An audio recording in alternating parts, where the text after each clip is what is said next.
கள்ளக்குறிச்சியில் வேட்பாளர் அறிமுக கூட்டம் நடைபெற்றது. இதில் தேமுதிக வேட்பாளர் எல்.கே. சுதீஷ் அறிமுகம் செய்து வைக்கப்பட்டார். தேசிய முற்போக்கு திராவிட கழக துணைத் தலைவர் அருமை சகோதரர் சுதீஷ் அவர்களுக்கு நீங்கள் எல்லாம் உங்களுடைய பொன்னான முத்தான வாக்குகளை அம்மாவுடைய ஆசை பெற்ற வேட்பாளர், மறைந்த எம்ஜிஆருடைய ஆசை பெற்ற வேட்பாளர், தமிழ்நாட்டின் முதலமைச்சருடைய ஆசை பெற்ற வேட்பாளர், துணை முதலமைச்சருடைய ஆசை பெற்ற வேட்பாளர், டாக்டர் ஐயா அவர்களுடைய ஆசை பெற்ற வேட்பாளர், வெற்றி வேட்பாளர் அருமை சகோதரர் சுதீஷ் அவர்களுக்கு உங்களுடைய பொன்னான முத்தான வாக்குகளை முரசு சின்னத்திலே வாக்களிக்குமாறு உங்களை தோட்டு வழங்கி கேட்டுக் கொள்கிறேன். வெற்றி சின்னம் நம்முடைய வெற்றி சின்னம் முரசு சின்னம்.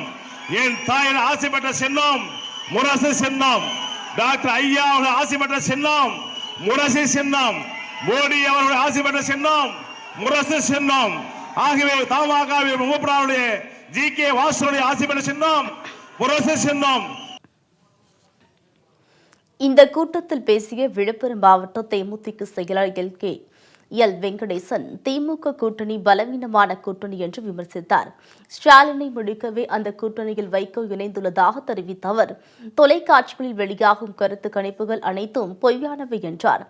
அதிமுக தேமுதிக கூட்டணி மாபெரும் வெற்றி கூட்டணி என்று தெரிவித்தார். நீங்க நல்லா வேலை செய்யுங்க, வெற்றி உங்களுடைய வெற்றி. நாங்களே பொன்முடியினுடைய பையனை, மகனை, கௌதம சிகாமணியை தோற்கடிக்க தயாராக இருக்கிறோம். எனவே நீங்கள் உங்கள் கூட்டணி பெரிய கூட்டணி. உங்கள் கூட்டணியிலே தான் களப்பணியாளர்கள் இருக்கிறார்கள், தொண்டர்கள் இருக்கிறார்கள்.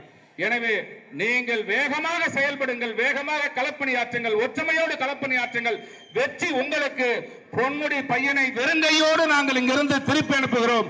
பொன்முடியினுடைய அந்த எண்ணத்திற்கு நாங்கள் சாவுமணி அடிக்கிறோம் என்று திராவிட முன்னேற்ற கழகத்தினர் சொல்லிக் கொண்டிருக்கிறார்.